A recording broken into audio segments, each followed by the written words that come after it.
इसका पार मैं नहीं पा सकता, और जब नहीं पा सकता तो हे इस लीला की लीलाधारी मुझे अपने चरणों में ले लो, ऐसा अंदर से भाव हो जाए। इसलिए है ये सब। और उसका सबसे सरल तरीका और कारगर तरीका यह है कि कहीं कोई ऐसा महापुरुष मिल जाए जिसमें किसी का गुरु भाव हो जाए। गुरु की बात कही ना, देखो स्वयं भगवान दे रहे हैं उपदेश, भगवान श्री कृष्ण महाराज, लेकिन वो भगवान भी क्या कह रहे हैं उद्धव जी को, अतः उद्धव तुम इस प्रकार गुरुदेव की उपासना रूप अनन्य भक्ति के द्वारा गुरुदेव की उपासना रूप भक्ति करो, वहां जाओ। एक प्रश्न हो सकता है कि भगवान भी गुरु को कह रहे हैं, हाँ नियम तो एक सा ही है। जो जल नल में आता है ना वो ये बादलों में, बादलों का ही है, नदियों का ही है, पर बादल और नदी से प्यास नहीं बुझती। नल में आ जाए तो प्यास बुझती है। ऐसे ही गुरु, गुरु के माध्यम से ज्ञान वही प्राप्त होता है जो भगवान का है, शाश्वत ज्ञान, लेकिन विधि है ये। और एक दो बातें और रहस्य की जानने की है, ये गुरु के ऊपर इतना महत्व क्यों है हमारी संस्कृति में।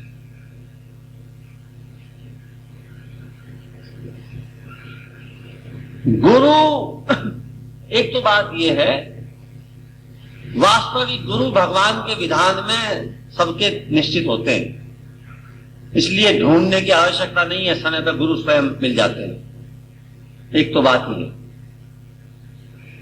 दूसरी बात यह है कि गुरु स्वीकार करके, गुरु का अनुशासन स्वीकार करके चलने से इसलिए कल्याण शीघ्रता से होता है कि गुरु जब सामने विद्यमान है तो उससे चालाकी संभव नहीं हो पाएगी।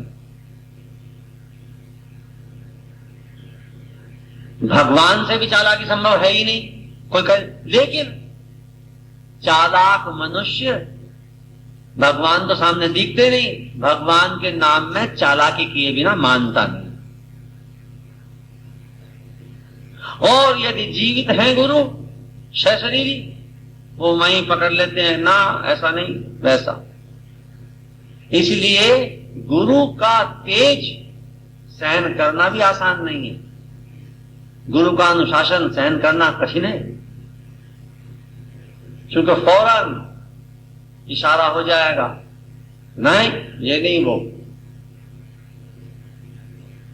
और जब भगवान भगवान भगवान भगवान का ही दे रखा है तो भगवान का ही, लेकिन कौन सा भगवान? अपनी कल्पना का।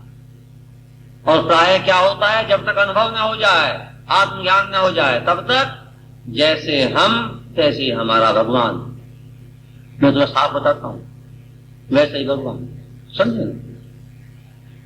हम चाहते हैं पड़ोसी का नुकसान हो जाए तो हमारा भगवान फिर हम ये बना लेते हैं कि हे नारायण बस ऐसा कर दो, ज्यादा तो नहीं, पर इसका जो ये मकान बनवा रहा है बहुत लंबा चौड़ा, इसकी छत ना ही गिरे तो ठीक, भगवान बना दिया। ऐसा बना विध्वंसकारी आदि आदि। ये जो निम्न प्रकार की बहुत सी वो करते हैं ना साधनाएं दूसरों का अनिष्ट करने के लिए, ये सब वही है। इसका वर्णन भी है इसमें, पीछे एक अध्याय मैंने देखा था, भगवान ने स्वयं ही वो बताया है कि कैसे तामसिक राजसिक, तामसिक भी देवता होते हैं, राजसिक भी देवता, देवी देवता होते हैं, जिनसे ऐसी ऐसी प्रार्थना करते हैं और प्रार्थना करके ऐसे क्षुद्र कामों में लगे रहते हैं। सदगुरु के सामने ये बात संभव नहीं है, क्योंकि सदगुरु चलने नहीं देगा, अहंकार जल्दी नष्ट होता है सदगुरु स्वीकार करने के बाद। तो इसलिए भगवान भी कहते हैं वहां चले जाओ, उनकी शरण जाओ। तो इसमें एक दो और अति सुंदर प्रसंग हैं। एक उपदेश भगवान ने हंस रूप से सनकादि को वो दिया है, हंस रूप में प्रकट हुए वह भी अति सुंदर है। थोड़ा सा उसका अंश भी देखते हैं। भगवान कहते हैं कि उद्धव, उस समय ब्रह्मा जी ने इस प्रश्न का उत्तर देने के लिए भक्ति भाव से मेरा चिंतन किया, तब मैं हंस का रूप धारण करके उनके सामने प्रकट हुआ। मुझे देखकर सनकादि ब्रह्मा जी को आगे करके मेरे पास आए और उन्होंने मेरे चरणों की वंदना करके मुझसे पूछा कि आप कौन हैं? ब्रह्मा जी ने पूछा। प्रिय उद्धव, सनकादि परमार्थ तत्व के जिज्ञासु थे, इसलिए उनके पूछने पर उस समय मैंने जो कुछ कहा वह तो मुझसे सुनो। भगवान हंस रूप में कहते हैं, ब्राह्मणों, यदि परमार्थ रूप वस्तु नानात्व से सर्वथा रहित है, अर्थात वो जो आखिरी सत्य है, परम तत्व है, अगर उसमें भिन्नता नहीं है, अलग अलग होनापन नहीं है, वो एक ही है। यदि परमार्थ रूप वस्तु परम तत्व नानात्व से सर्वथा रहित है, भिन्न भिन्न होने से रहित है, भिन्न भिन्न नहीं है, तब आत्मा के संबंध में आप लोगों का ऐसा प्रश्न कैसे युक्ति संगत हो सकता है? भाई आपने ये बात क्यों पूछी, आप कौन हो? ये इस प्रकार का उत्तर क्यों दे रहे हैं? पूछने वालों में ब्रह्मा और सनकादि ऋषि तत्वज्ञ हैं, तो उनका अहंकार भी बड़ा हो सकता है। ब्रह्मा का सृष्टि रचयिता है, तो जैसा शिष्य वैसा ही उपदेश, यही है इस परम तत्व, इस परम ज्ञान की रहस्य। जो बहुत अपने को ज्ञानी समझता है उसको उसके स्तर से, और नहीं तो फिर जैसा जिसका स्तर है। अथवा मैं यदि उत्तर देने के लिए बोलूं भी तो किस जाति, गुण, क्रिया और संबंध आदि का आश्रय लेकर उत्तर दूं? देवता, मनुष्य, पशु, पक्षी आदि सभी शरीर पंचभूतात्मक होने के कारण अभिन्न ही है। अरे जितने शरीर हैं सब में वही वायु, वही मिट्टी, वही जल, वही अग्नि, एक ही तो है सब में, सारे शरीरों में। देवता, मनुष्य, पशु, पक्षी आदि सभी शरीर पंचभूतात्मक होने के कारण अभिन्न ही है, अलग अलग नहीं है, और परमार्थ रूप से भी अभिन्न है। ऐसी स्थिति में आप कौन हैं? आप लोगों का यह प्रश्न ही केवल वाणी का व्यवहार है। भगवान ने अहंकार तोड़ने के लिए कहा, इनको क्या कि प्रश्न भी पूछना आता है कि नहीं? आगे तुम्हारा तो प्रश्न ही गलत है, चले आए पूछने आप कौन है। अरे सोच के तो बोलो, तुमको तो बोलना भी नहीं आता भाई। ये कह रहे हैं ब्रह्मा को और ऋषियों को अहंकार मिट जाए। आप लोगों का यह प्रश्न ही केवल वाणी का व्यवहार है, विचार पूर्वक नहीं है, अतः निरर्थक है। ऐसी बात है। मतलब यह है, क्योंकि भगवान कह रहे हैं हंस रूप में, तो शिष्टता से कहा। थोड़ी शिष्टता छोड़ दे तो सीधी बात यह है, तू मूर्ख है, ये है इसका मतलब। अरे पूछने वाले, तू जड़ है, मूर्ख, तेरी अकल कहां चली गई भाई? विचार पूर्वक नहीं है तो निरर्थक है। मन से, वाणी से, दृष्टि से तथा अन्य इंद्रियों से भी जो कुछ ग्रहण किया जाता है वह सब मैं ही हूं, मुझसे भिन्न और कुछ नहीं है। यह सिद्धांत आप लोग तत्व विचार के द्वारा समझ लीजिए। पुत्रों, यह चित्त चिंतन करते करते विषयाकार हो जाता है। देखो अब ये मैं थोड़ा इसका प्रयोजन ये है, अब जो बात आई है वो थोड़ा जानने की बात है विशेष रूप से। कहते हैं यह चित्त चिंतन करते करते विषय आकार हो जाता है। ये जो मन है ना, चित्त जिस बात को सोचता है ये मन वैसा ही बन जाता है। घड़ी सोची घड़ी बन गया, माइक सोचा माइक बन गया, लड्डू सोचा लड्डू बन गया, पेड़ा सोचा पेड़ा बन गया। ये कह रहे हैं जो वस्तु ये विचार करता है वैसा रूप ले लेता है। यह चित्त चिंतन करते करते विषयाकार हो जाता है और विषय चित्त में प्रविष्ट हो जाते हैं। यह बात सत्य है, तथापि विषय और चित्त ये दोनों ही मेरे स्वरूप भूत जीव के देह हैं, उपाधि हैं।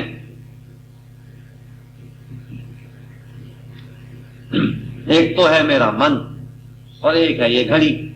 मन ने घड़ी को सोचा तो मन घड़ी का रूप में बदल गया,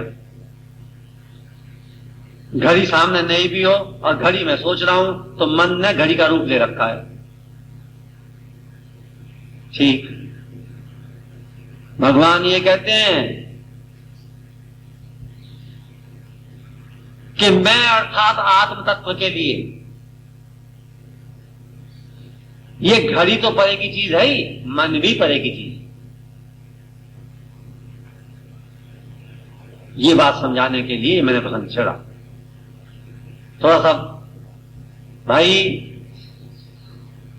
एक है दृष्टा, एक है दृश्य, देखने वाला और जो दिखता है।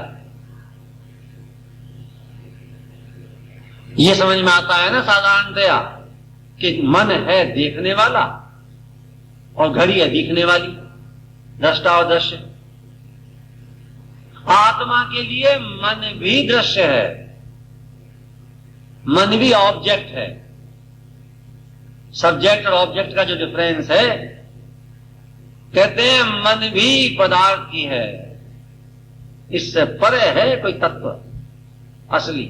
ये मतलब ये इसका सीधे शब्दों में, अर्थात आत्मा का चित्त और विषय के साथ कोई संबंध ही नहीं है।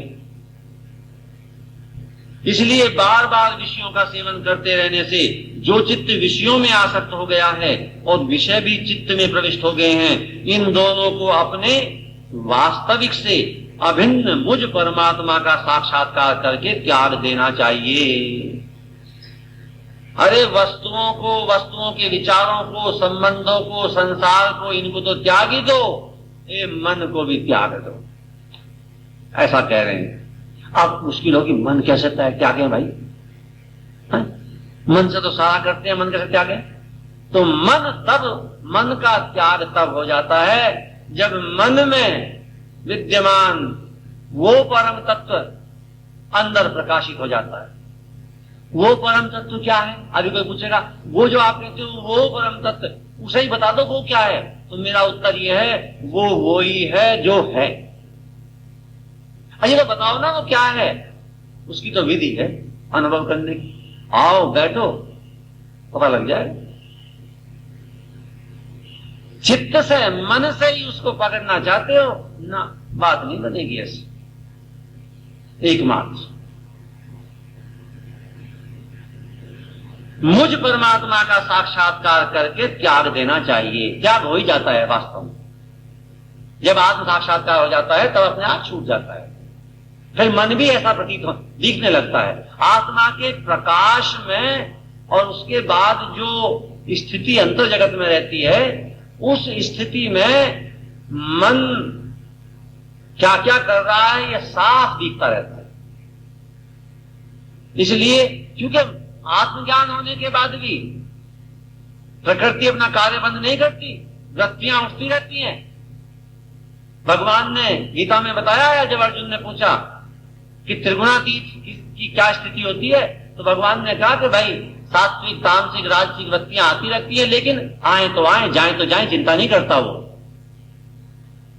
उसको धोखा नहीं दे सकती वो वृत्तियां, क्योंकि जागरण हो गया, परम प्रकाश का अनुभव घट गया। जागृत, स्वप्न और सुषुप्ति, ये तीनों अवस्थाएं सत्वादी गुणों के अनुसार होती हैं और बुद्धि की वृत्तियां हैं। सच्चिदानंद का स्वभाव नहीं, बुद्धि की वृत्तियां हैं ये सब। सोना भी, सपना देखना भी, जागना भी बुद्धि की वृत्तियां हैं। आत्मा का लेना देना नहीं इससे कुछ। इन वृत्तियों का साक्षी होने के कारण जीव उनसे विलक्षण है। इन वृत्तियों से जीव अलग है। यह सिद्धांत श्रुति, युक्ति और अनुभूति से युक्त है, क्योंकि बुद्धि वृत्तियों के द्वारा होने वाला यह बंधन ही आत्मा में त्रिगुणमयी वृत्तियों का दान करता है। इसलिए तीनों अवस्थाओं से विलक्षण और उनमें अनुगत, उनसे अलग भी है, विलक्षण भी है, लेकिन उनमें गया हुआ भी है। अब ये सब सोच करके कई बार अच्छे अच्छे बुद्धिमानों की भी बुद्धि में चक्कर आना शुरू हो जाता है कि क्या हो रहा है, क्या कह रहे हैं। तो थोड़ा चक्कर आए तो मेरा जवाब यही है, चुप बैठे रहो, सुनते रहो, जितना समझ में आए उतना ही ठीक। और फिर सुनना, फिर सुनना, फिर सुनना, फिर खुल जाएगा आगे चल करके रहस्य। अब एक बात इसमें मेरे मन में आ रही है बताने की, कि जिसकी समझ में इस तरह से बात आ जाए, बुद्धि के माध्यम से, बुद्धि की भी निरर्थकता प्रकट जिसको हो जाए, उसका काम तो वैसे बन जाएगा। लेकिन कोई जरूरी नहीं है कि ऐसे समझाई जाए, और भी रास्ता है। किसी का अपने सद्गुरु में अगर पूर्ण समर्पण हो जाए तो ये सब समझने की जरूरत नहीं पड़ती। फिर क्या होता है, मुझे कुछ पता नहीं सिवाय इस बात के कि आपके चरणों में। फिर अपने आप उस अवस्था का अनुभव समय पर हो जाए। क्यों? अरे ये सारे विवेचन का अंतिम परिणाम यही तो है ना कि अहंकार गया, और वहां पहले ही अहंकार गया, मैं कुछ नहीं सब आप। तो इस मार्ग से, भक्ति भाव से, प्रेम से, इसलिए फिर एक प्रकरण चलता है भक्ति की महिमा का। अद्भुत प्रकरण है वो भी। भगवान उस समय कहते हैं भक्ति के बारे में, प्रिय उद्धव, यह वेदवाणी समय के फेर से प्रलय के अवसर पर लुप्त हो गई थी। फिर जब सृष्टि का समय आया तब मैंने अपने संकल्प से इसे ब्रह्मा को उपदेश किया। इसमें मेरे भागवत धर्म का ही वर्णन है। ब्रह्मा ने अपने ज्येष्ठ पुत्र स्वयंभू मनु को उपदेश किया। इस प्रकार से अनेक बताते बताते बताते बताते उसमें फिर बाद में भगवान कहते हैं, प्रिय उद्धव, जो सबों से निरपेक्ष बेपरवाह हो गया है, किसी भी कर्म या फल आदि की आवश्यकता नहीं रखता और अपने अंतःकरण को सब प्रकार से मुझे ही समर्पित कर चुका है, सब बातें छोड़ दी, भगवान को सौंप दिया अपने आप को। परमानंद स्वरूप में उसकी आत्मा के रूप में स्फुरित होने लगता हूं। वो बुद्धि की जो पहले बात मैंने बताई वो छोड़ दें, हमारे बस की नहीं, हम तो आपके चरण जाने। तो भगवान कहते हैं कि फिर वही आत्मज्ञान अंदर से मैं स्वयं प्रकट कर देता हूं। परमानंद स्वरूप में उसकी आत्मा के रूप में स्फुरित होने लगता हूं। इससे वह जिस सुख का अनुभव करता है वह विषय लोलुप प्राणियों को किसी प्रकार मिल नहीं सकता। जो सब प्रकार के संग्रह परिग्रह से रहित अकिंचन है, जो अपनी इंद्रियों पर विजय प्राप्त करके शांत और समदर्शी हो गया है, जो मेरी प्राप्ति से ही, मेरे सानिध्य का अनुभव करके ही सदा सर्वदा पूर्ण संतोष का अनुभव करता है, उसके लिए आकाश का एक एक कोना आनंद से भरा हुआ है। जैसे ही समर्पण हुआ, आनंद ही आनंद है। जिसने अपने को मुझे सौंप दिया है वह मुझे छोड़कर न तो ब्रह्मा का पद चाहता है और न देवराज इंद्र का। उसके मन में न तो सार्वभौम सम्राट बनने की इच्छा होती है और न वह स्वर्ग से भी श्रेष्ठ रसातल का ही स्वामी होना चाहता है। वह योग की बड़ी बड़ी सिद्धियों और मोक्ष तक की अभिलाषा नहीं करता।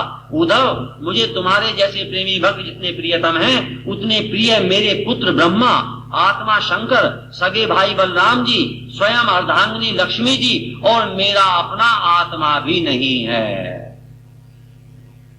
बोलो, अब इससे बड़ा आश्वासन वायदा दुनिया में कौन करे? जिसका ऐसा भक्ति भाव उनके प्रति जग गया प्रेम, उन्होंने तो बिल्कुल हद कर दी, लुटा दिया आपने। मतलब यह है कि सगे भाई बलराम जी भी कम बताए, अर्धांगिनी लक्ष्मी जी को भी कम कर दिया, और क्या रहा बाकी? और स्वयं का आत्मा भी, मेरा आत्मा भी। ये रहस्य है इसमें। भगवान भक्त के लिए सृष्टि के नियम भी तोड़ देते हैं, केवल भक्त के लिए। ऐसी अद्भुत लीला है जिसे किसी की अपेक्षा नहीं, जो जगत के चिंतन से सर्वथा उपरत होकर मेरे ही मनन चिंतन में तल्लीन रहता है और राग द्वेष न रखकर सबके प्रति समान दृष्टि रखता है। उस महात्मा के पीछे पीछे मैं निरंतर यह सोचकर घूमा करता हूं कि उसके चरणों की धूल उड़कर मेरे ऊपर पड़ जाए और मैं पवित्र हो जाऊं। ऐसे हैं भगवान। भगवान स्वयं घूमने लगते हैं पीछे भक्त के। जो सब प्रकार के संग्रह परिग्रह से रहित है, यहाँ तक कि शरीर आदि में भी अहमता ममता नहीं रखते, जिनका चित्त मेरे ही प्रेम के रंग में रंग गया है, जो संसार की वासनाओं से शांत उपरत हो चुके हैं और जो अपनी महत्ता उदारता के कारण स्वभाव से ही समस्त प्राणियों के प्रति दया और प्रेम का भाव रखते हैं, किसी प्रकार की कामना जिनकी बुद्धि का स्पर्श नहीं कर पाती, उन्हें मेरे जिस परमानंद स्वरूप का अनुभव होता है उसे और कोई नहीं जान सकता, क्योंकि वह परमानंद तो केवल निरपेक्षता से ही प्राप्त होता है। उद्धव जी, मेरा जो भक्त अभी जितेंद्रिय नहीं हो सका है और संसार के विषय बार बार उसे बाधा पहुंचाते रहते हैं, अपनी ओर खींच लिया करते हैं, वह भी क्षण क्षण में बढ़ने वाली मेरी प्रगल्भ भक्ति के प्रभाव से प्रायः विषयों से पराजित नहीं होता। बड़े बड़े योग और साधन करके भी विषय आकृष्ट कर लेते हैं।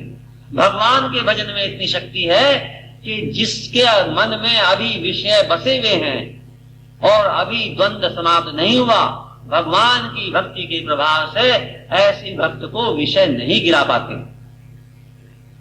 उद्धव, जैसे धधकती हुई आग लकड़ियों के बड़े ढेर को भी जलाकर खाक कर देती है, वैसे ही मेरी भक्ति भी समस्त पाप राशि को पूर्णतया जला डालती है।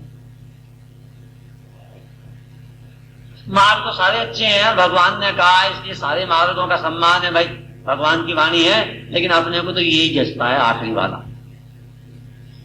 कौन टंटे में पड़े, गिनता हुआ इतनी इंद्रियां, इतने सोझंझट और ऐसे चक्र अंदर, अब मणिपूरक काम कर रहा है कि अब कौन सा विशुद्ध में आगे। अरे भाई, विशुद्ध विशुद्ध सारे एक तरफ, हम तो कृष्ण मुरारी का भजन करें झंझट में की, भाई यही काम सबसे बढ़िया है।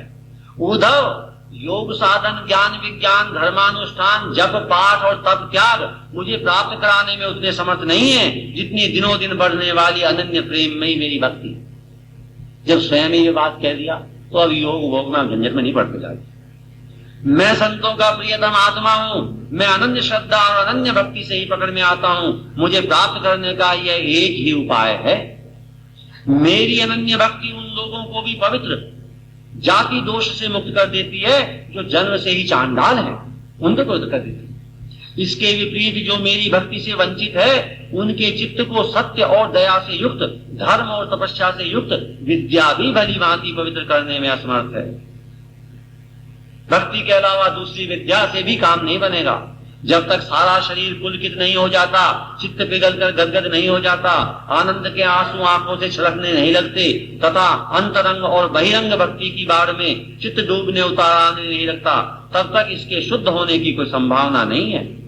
जिसकी वाणी प्रेम से गदगद हो रही है, चित्त पिघलकर एक ओर बहता रहता है, एक क्षण के लिए भी रोने का तांता नहीं टूटता, परंतु जो कभी कभी खिलखिलाकर हंसने भी लगता है, कहीं लाज छोड़कर ऊंचे स्वर से गाने लगता है तो कहीं नाचने लगता है, भैया उद्धव, मेरा वह भक्त न केवल अपने को बल्कि सारे संसार को पवित्र कर देता है, स्वयं को नहीं औरों को पवित्र कर देता है। ऐसा भक्त जैसे आग में तपाने पर सोना मैल छोड़ देता है, निखर जाता है और अपने असली शुद्ध रूप में स्थित हो जाता है, वैसे ही मेरे भक्ति योग के द्वारा आत्मा कर्म वासनाओं से मुक्त होकर मुझको ही प्राप्त हो जाता है, क्योंकि मैं ही उसका वास्तविक स्वरूप हूं।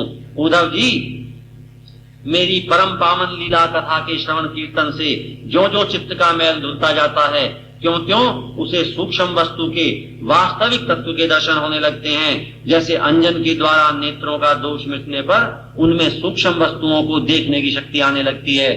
जो पुरुष निरंतर विषय चिंतन किया करता है उसका चित्त विषयों में फंस जाता है, और जो मेरा स्मरण करता है उसका चित्त मुझ में तल्लीन हो जाता है। इसलिए तुम दूसरे साधनों और फलों का चिंतन छोड़ दो। अरे भाई, मेरे अतिरिक्त और कुछ है ही नहीं। जो कुछ जान पड़ता है वह ठीक वैसा ही है जैसे स्वप्न था मनोरथ का राज्य। इसलिए मेरे चिंतन से तुम अपना चित्त शुद्ध कर लो और उसे पूरी तरह से एकाग्रता से मुझ में ही लगा दो। संयमी पुरुष स्त्रियों और उनके प्रेमियों का संग दूर से ही छोड़कर पवित्र एकांत स्थान में बैठकर बड़ी सावधानी से मेरा ही चिंतन करें। क्या रे उद्धव, इस प्रकार से सारे क्लेश और बंधन मिट जाते हैं। वैसा क्लेश और फसावट और किसी के संग से नहीं होता। ये भक्ति का महात्म्य हुआ असाधारण। ध्यान कैसे करना चाहिए ये भी विधि बता रखी है फिर भगवान का। किस किस रूप में क्या क्या कैसे कैसे ध्यान करें, उससे कल्याण होता ही है। लेकिन एक बात और बता दूं, भाव जब बढ़ जाता है ना गहरा, फिर वो भी कौन कल्पना करे कौन से हाथ में चक्र है और कौन से में गदा है। हम तो प्रेम में उनके चरणों में हैं, फिर सारा काम पूरा बन जाता है। इस प्रकार से ये भक्ति निरूपण हो गया। अब कल है अंतिम दिन, तो अंतिम दिन फिर हम परमार्थ निरूपण और भागवत धर्मों का निरूपण, बस ये दो बात करके उनसे ये प्रार्थना करेंगे कि महाराज अब के तो अपना ही लो। बस अभी 1-2 मिनट का ध्यान से समाप्त।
श्री भगवान हम सबकी बुद्धि शुद्ध करें, हम सबकी बुद्धि शुद्ध करें, संसार की सेवा करने में रुचि रहे, संसार की सेवा करने में रुचि रहे, सेवा लेने में रुचि न रहे, सेवा लेने में रुचि न रहे, भगवान का स्मरण करते हुए भगवान का स्मरण करते हुए कर्तव्य पालन करते रहें, कर्तव्य पालन करते रहें, भगवान के चरणों में स्थान प्राप्त हो। भगवान के चरणों में स्थान प्राप्त हो। ओम सर्वे भवन्तु सुखिनः, सर्वे भवन्तु सुखिनः, सर्वे सन्तु निरामया, सर्वे सन्तु निरामया, सर्वे भद्राणि पश्यन्तु, सर्वे भद्राणि पश्यन्तु, मा कश्चित् दुर्भाग् भवेत्।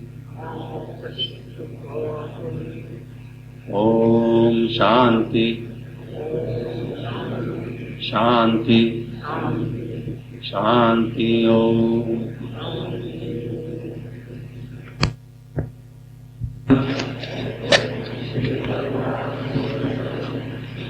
ओम नमो भगवते वासुदेवाय। ओम नमो भगवते वासुदेवाय। ओम नमो भगवते वासुदेवाय।